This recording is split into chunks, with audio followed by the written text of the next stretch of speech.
The huge twist in Elden Ring is that Radagon is Marika. Wait, okay, stop. Listen, this might be wrong, but if Marika and Radagon were truly one, doesn't that make sense that their children were born with afflictions?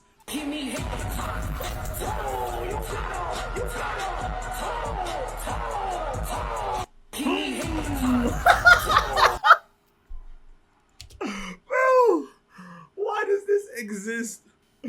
Bro. Oh my gosh, bro. I never want to see that again. Yo, play it again. Stop. I'm done. Okay. Today is the day that Big Wizzo learns all of the Elden Ring lore. And after today, I will be a scholar and I will be applying to Elden Ring University, otherwise known as ERU. ER? Now I'm about to get sent to the ER for some of these bosses. But hey man, if you guys enjoyed this video, make sure you like, subscribe. Let's get into the video, bro. Or brew. Let me shut up. Okay, I'm done. Our story doesn't begin in the lands between. It begins in the cosmos, far away with... Make sure y'all got y'all popcorn. I don't got popcorn, but I got a drink. I got a beverage. An outer god called the Greater Will. There are a lot of outer gods mentioned in Elden Ring. You can think of these kind of like the great ones of Bloodborne. They're distant beings. Ew, they're all powerful and they're quite unknowable by design. But many of these outer gods want to make their presence felt in the world. The Greater Will, maybe most of all. To this end, it sent a golden star hurtling towards the lands between. The Elden Star's incantation tells us that this golden star was bearing a beast, an Elden beast. The Elden Remembrance calls it a vassal beast of the Greater Will. If you didn't know, a vassal is someone who holds land on behalf of their overlord.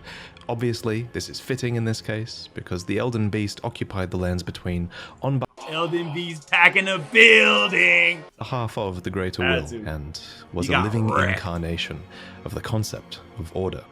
As such, this beast would later become the Elden Ring. The Elden Ring itself is made up of runes of power, some great, some small, that together represent a sort of logic for the world to follow. Thus, the Elden Ring represents order. The true nature of this order is a subject of constant debate and research. Oh, why does he... Is that a dude? What type of pin... Why am I even looking there, bro? You know what? But two of the key fundamentals are the laws of causality and regression. You can think of the law of causality as cause and effect, where actions have consequences, and those consequences are new causes that branch out into infinity. These are the relationships between things.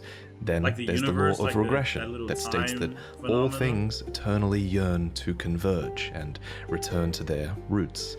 Fittingly, then, the Elden Ring is housed within the Erd Tree, which towers over the lands between.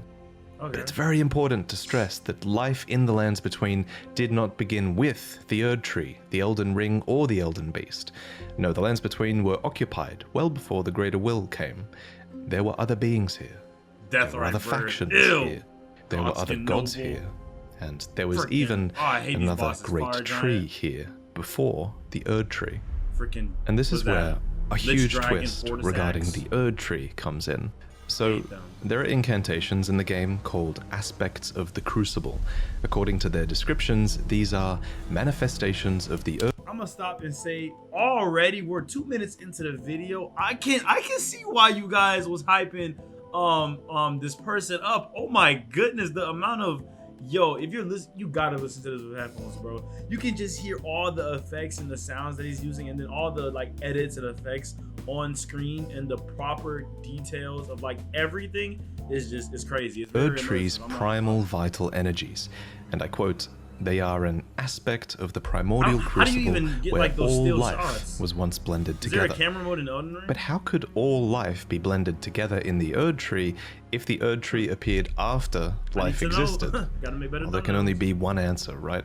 That the Erd Tree is a parasite, and it took over a tree that existed here before. This ancient tree Oh, the thing that's in the was called that little the Great area Tree. where I fought Lich So Dragon. the Great Tree was almost certainly the location of this I'm not gonna primordial pause crucible, no more, yo. I'm and sorry.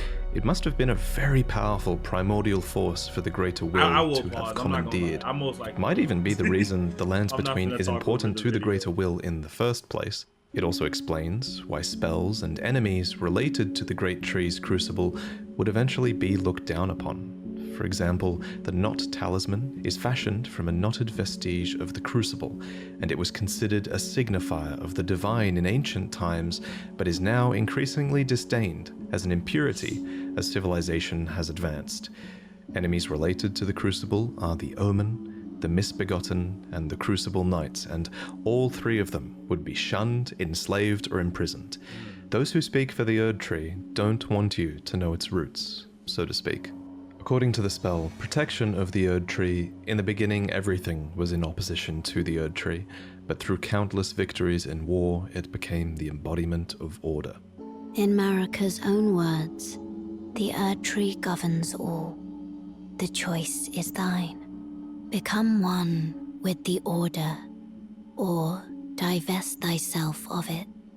To wallow at the fringes, a powerless upstart. So But the Greater Will needed more than a big tree. Erd Tree It needed loyal agents in the shafted lands and between. To this end, it has the Two Fingers, who are its envoys. The Two Fingers heirloom has a weird picture of them, but it reads, "Of course, fingers cannot speak, yet these are eloquent.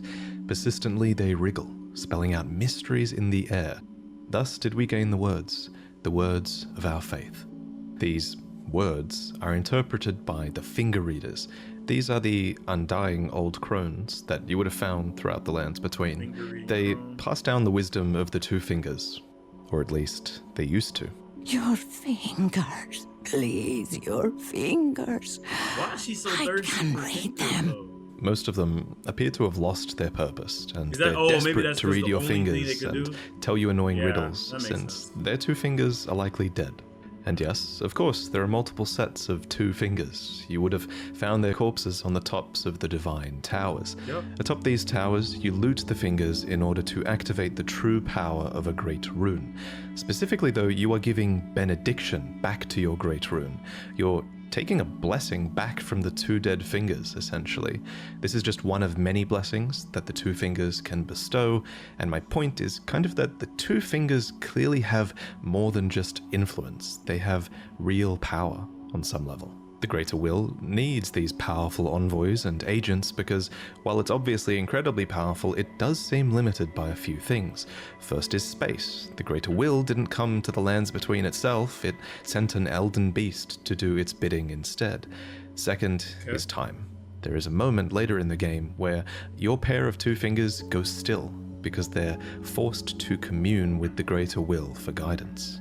When they are finished, the fingers will again offer their guidance. But thousands, if not tens of thousands, of moons must first pass. No matter for me. But you, how will you ever manage to wait?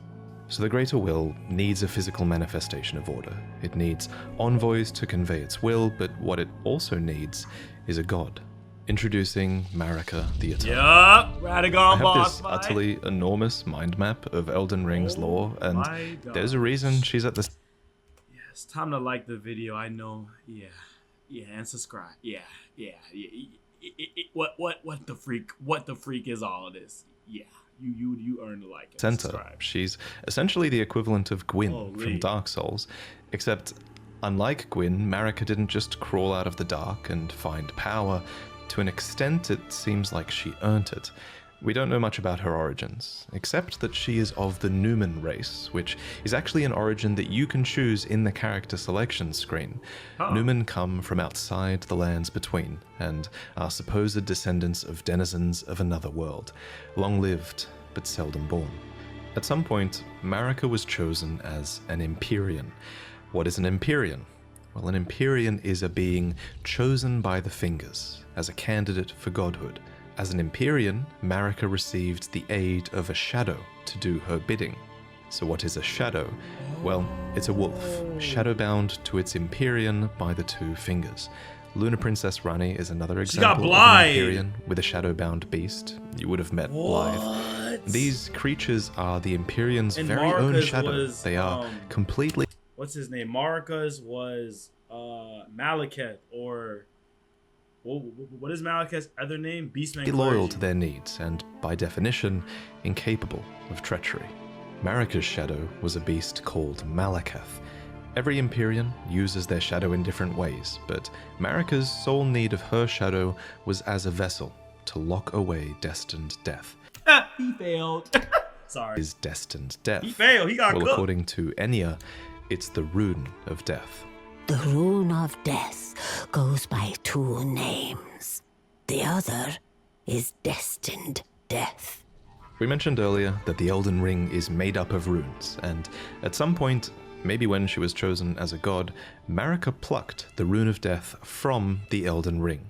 She gave the rune of death to Malekith, her totally loyal shadow, who bore a black blade imbued with this rune.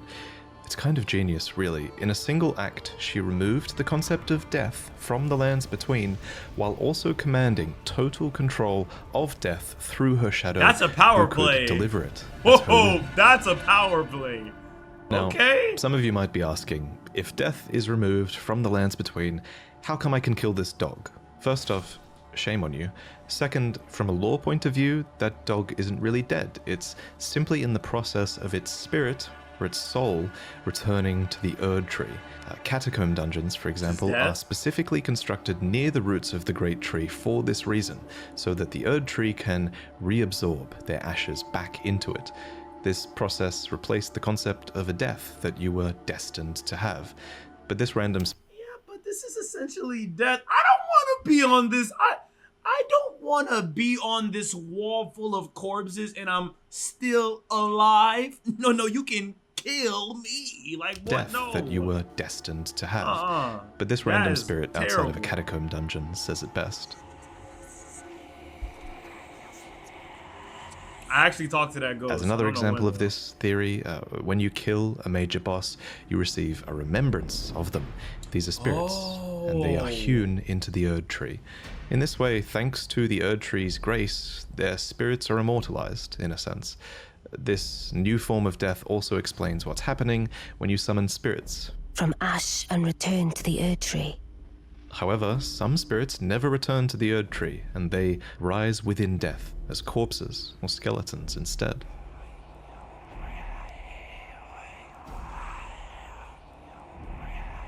So this was the new order, and it's important to stress that it was in this moment, when the rune of death was removed, when destined death was taken, this is when order became the Golden Order.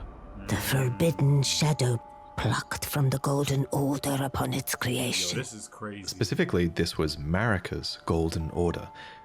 I'm so sorry. Where's my glasses at? I'm getting into lore. I don't have the glasses now. We have to lock in, bro. What am I doing? Where's my notebook? we gotta lock in. What in the world? I'm locked in now. You feel me? She became renowned as Marika the Eternal for her removal of destined death. It was a huge part of her character I'll get and a her paper and reign pencil as next well. episode. However, Marika had more than just death to conquer. She had wars to fight, as the world was occupied by many forces that could threaten her Golden Order. There was war with the Storm Lord, who likely ruled over Stormvale, and there was a war with the Giants, who were masters of a flame that could burn the Erd Tree. There was war with the ancient dragons, who incidentally had stones that could twist time and thus slay a god. And finally, there was war brewing with the Carrion royalty, who had previously obeyed laws which contravened the Golden Order. Thus, sort of similar to how the Greater Will needed an Empyrean to enforce its will, Marika herself needed someone to wage war. So, there was to be a husband, a consort, Godfrey? an Elden Lord. The man chosen was Hoarah, a ferocious warrior who became known as the Lord of the Battlefield.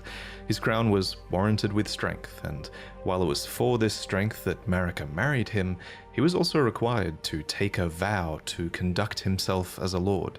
To suppress the ceaseless lust for battle that raged within, Hoarah took the beast regent Sarosh upon his back. You'll notice this is another example of a beast being given for the purpose of serving order. Thus, in this moment, he went from being Hoarah, warrior, to Godfrey, the first Elden Lord, consort to Queen Marika, and a certified demigod. Godfrey and Marika had 3 demigod children together. There was Godwyn the Golden, who you saw being killed in the opening trailer, Radagon. And there were also the reviled Why did I Omen say twins, Radagon? I meant Morgoth, Radon. who guards the Erd Tree, and Mohg, who became Lord of Blood. You might think that Godric was another demigod child, but he actually Radon was wasn't. one of them. Instead, he was probably descended from Godwyn. Anyway, we'll talk about the demigods more in detail in another video, so subscribe for that. The third. But for now, just know that Godfrey and most his likely offspring were the first demigods, henceforth known as the Golden Lineage. In his wars, Godfrey led his 16 Crucible Knights into battle, who were named so for they fought with the primordial powers of the Erd Tree. Their incantations were aspects of the Crucible itself, and they likely fought giants, dragons, the Stormlord, and more to usher in their age, the age of the Erd Tree. In Marika's own words, "Hark, brave warriors. Hark, my Lord Godfrey. We commend your deeds. Guidance hath delivered ye through each ordeal to the place ye stand. Put the giants to the sword and confine the flame atop the mount. Let a new epoch begin, Man, this is an very epoch interesting. I can't glistening even talk. with I'm life. mesmerized Brandish right now. I'm the immersed. Elden Ring, for the age No pun intended.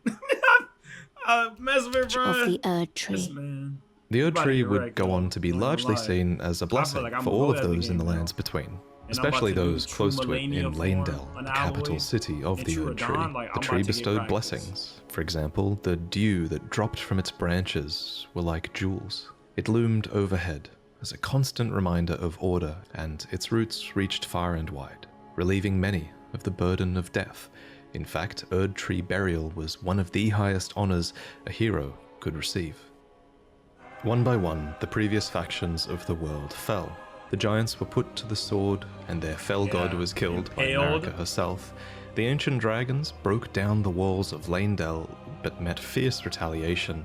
However, I think the House of the Erd Tree encountered the most trouble against the land to their southwest, Leonia.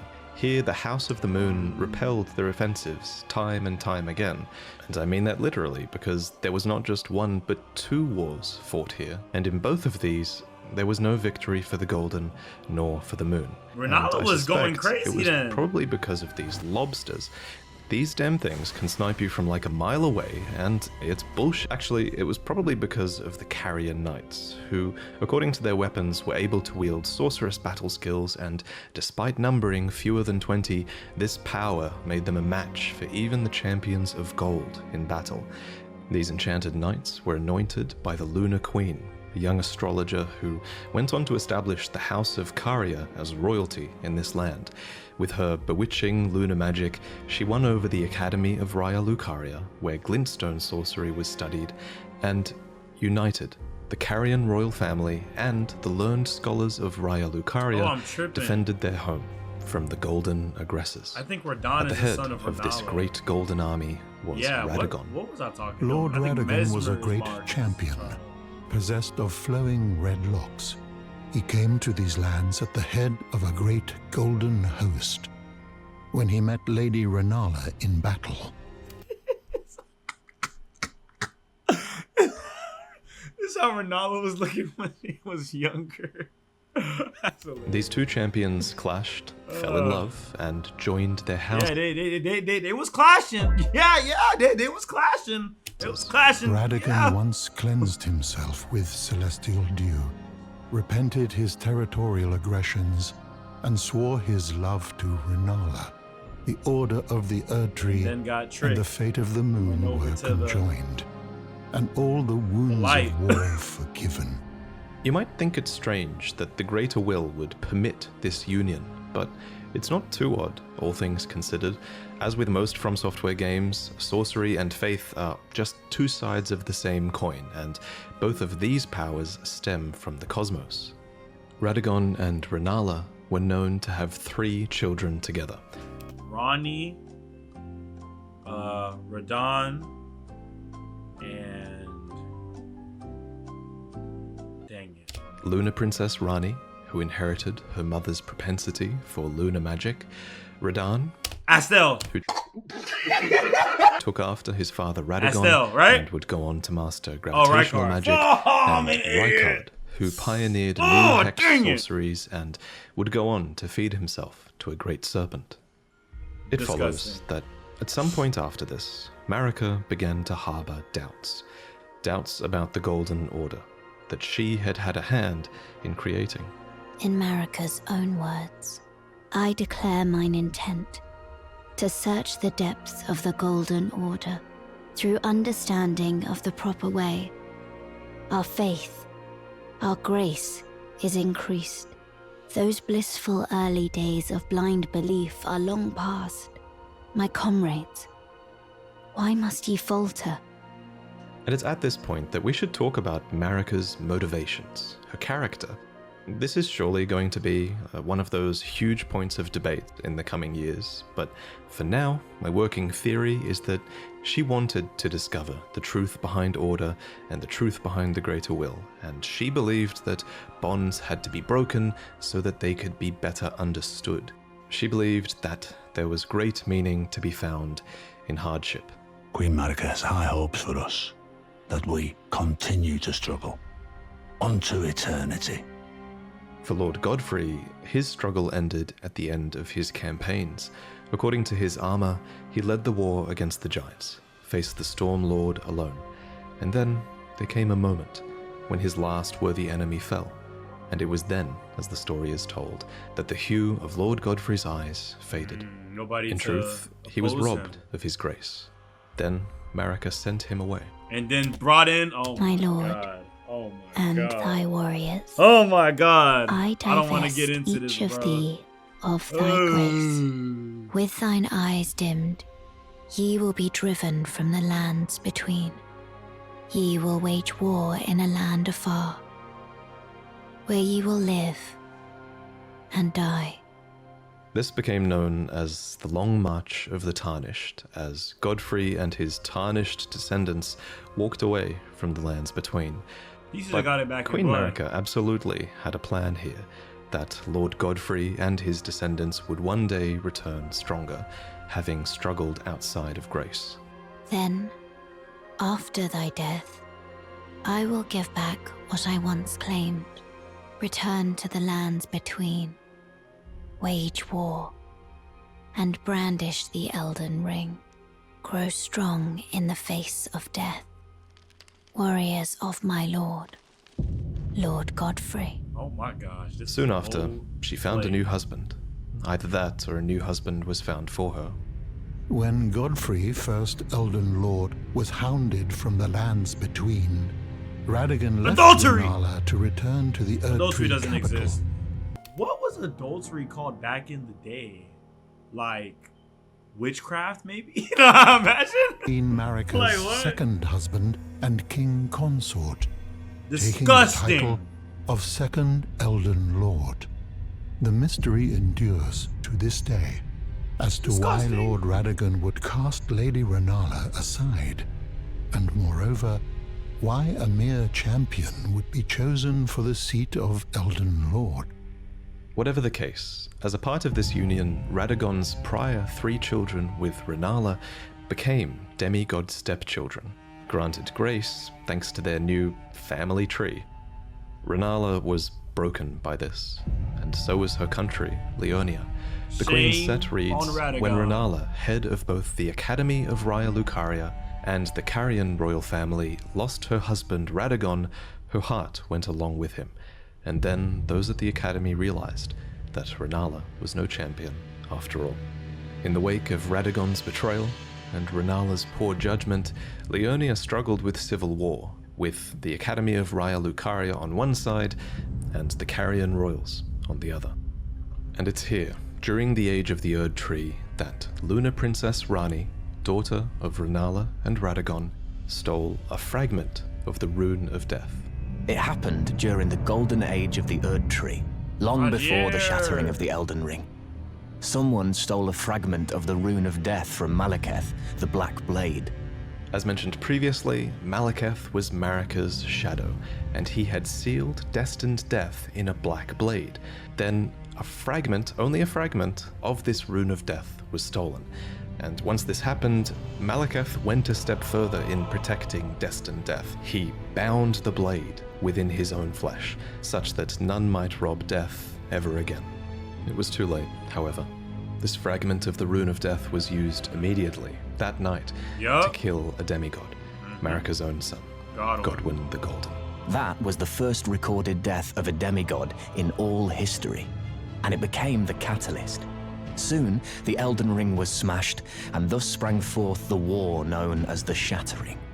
Now, there is a lot of really credible evidence that Marika was behind this plot to have a fragment of the Rune of Death stolen. There's also a ton of evidence that Marika is behind the entirety of your tarnished quest, but we'll talk about that in another video. For now, all you really need to know, in terms of the timeline at least, is this. After the marriage of Marika and Radagon, and after a fragment of the Rune of Death was stolen, Marika went on to shatter the Elden Ring, and Radagon attempted to repair it, to no avail. The Elden Ring had been broken into runes, some great and some small. You know, it's said that Lord Radagon harbored a secret. A famed sculptor of the Erd Tree capital was once summoned to You want to know who could piece the Elden Ring back together? Bach, shout out to Bach. render Lord Radagon's Go visit Bach likeness shop in in Elden Ring. statue If that even when he exists. glimpsed the skeleton in Radagon's closet. And as such, it's said the great statue harbors his secret too. Of course, the huge twist in Elden Ring is that Radagon is Marika, or depending on what you believe, he became her, for she knew it was going to happen. In Marika's own words, O Radagon, leal hound of the Golden Order, thou art yet to become me. Thou art yet to become a god. Let us be shattered, both. Mine other self. You can tell when From Software is keeping something a little bit open-ended, and of everything in Elden Ring's lore, this will also go on to be one of the biggest unknowns as we move forward. For example, the wording, thou art yet to become me, reinforces that Marika and Radagon were two separate entities before the Shattering. However, in contrast, there is also evidence that Radagon was always part of Marika. For example, Enya says that The demigods are each and all the direct offspring of Queen Marika. but how can this be if Radagon married Rennala and had those demigod children? Yeah. The only way that makes sense is if Radagon was always Marika and he just went over there to seduce Rennala long ago. What? I'll present more concrete theories in the future, but Like she split on this matter, herself the most and important then thing is, gave that what do you think? other While you piece can figure its out own a ton will? of Elden Ring's That is story, crazy. not all of it is open to interpretation. Certain things are, and this is one of them. And your interpretation is a big part of what makes this story special. At any rate, the union of Radagon and Marika seems to be a union of two fundamental opposing laws of the Golden Order. We mentioned these laws earlier, actually. There's the law of causality, and Marika is an agent of cause and effect. And there's the law of regression, as Radagon is a character who aspires to be complete and regress together. So I have a theory that forcing these two beings that represent these concepts together would have corrected Marika's deviance. But even so, she was imprisoned in the Erd Tree for the crime of the Shattering. Marika's trespass demanded a heavy sentence. But even in shackles, She remains a god and the vision's vessel. The conjoined Radagon and Marika even had 2 demigod children of their own, Mikola and Millennia. These 2 children were born afflicted. Mikola was cursed with eternal child. Wait, okay, stop. Listen, this might be wrong, but if Marika and Radagon were truly one, doesn't that make sense that their children were born with afflictions? Like, for example, you know, in the real world, if brother and sister were to, you know, come together and have a child, that child is more than likely susceptible to have a bunch of, you know, diseases and what would you call that, disabilities. So if Marika and Radagon were truly one, that makes sense why Mikola has a disability. Does Millennia have a disability? She's blind. Wait, hold up! Let me cook! Let me cook! Wait! I don't think, bro, listen, you see, I'm trying to tell y'all, I'm him, bruh! Listen. And Millennia harbored a horrific Let me cook! rot Let within. me cook! Even so, these 2 children were both chosen I as said it here Imperials. first. They were immensely sacred beings Yo! and eligible to inherit That is- godhood. That would be crazy on freaking Miyazaki's part. Like, it all makes sense, but like, it makes From the sense. You greater feel will. me? Oh wow! Perhaps the greater oh, wow. will That was is just desperate to find a worthy successor. And indeed, in the shattering war to come, many would try to claim the shards of the Elden Ring, and they would try to take the throne, including, of course, the Tarnished, who I low-key think returned I'm right on that, from their bro. long Or march at long last, I think I cooked. which we'll talk about in the next main lore video. I should probably also mention here that if you become a patron, you'll see upcoming lore videos early, as that's one of the rewards you get if you pledge to the $3 tier. And if you think my channel really adds a lot of value to the Souls games for you to the point where you pledge $20, then in this new tier you'll receive a new mug every 3 months that has a unique design on it to do with the games by From Software. There are 4 to collect. The first one you'll get is inspired by Dark Souls, then Elden Ring, then Sekiro, and finally Bloodborne. And they all have fantastic art that I worked on with an amazing artist named Chu. But anyway, I figured this is the right place to end this video because the information here is going to be overwhelming. I bet it probably was too overwhelming, you know? Not really. It took me ages to commit these played the names game, and the relationships they I had knew with other I knew characters like a to decent memory, amount so of information. I hope you guys are doing alright. One thing that helped me a lot was that we designed an enormous mind I don't want to see that. My brain hurts, please. fun in learning about the story brain and can't handle that, visualizing bro. it all. And one day I will make this Shout out asset to you, available bro. to you all Like, because I oh think my goodness, after you're doing it, I a think this mastermind. is the quintessential way to piece together the story. And I think giving you guys this asset eventually will make that accessible for people. So I'm really excited about that. I want to thank Absa and Zard for accepting the paid task of helping me put all the raw data into this mind map so that I could better understand everything. I want to thank Paragod for fulfilling all of Bro, shout out to VaatiVidya. I'm not gonna lie, y'all. Let me know in the comments below if you think I cooked with if Radagon and what's her name were one. It makes sense why their children would be afflicted with scarlet rot, and I think Millennia's blind. I think I low-key hold up. But hey man, if you guys enjoyed this video, make sure you like, subscribe, comment down below, join the Discord server down below, man. Y'all, we're gonna be I think we're gonna be doing these lore videos every 2 days. I think every 2 days is a decent amount because there's about 10 lore videos, and then I also want to hop into another YouTuber named Smotown because they're covering the Erd Tree, the Shadow of the Erd Tree lore. I may actually do that next, and then we'll get back to VaatiVidya.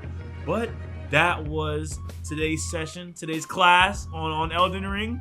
If you learned, you better have notebooks. You better have been writing your information. I know I was in my brain. But hey, man, it was your boy Wiz Gaming. Wiz and I, Wendy. Catch y'all in the next one. Peace.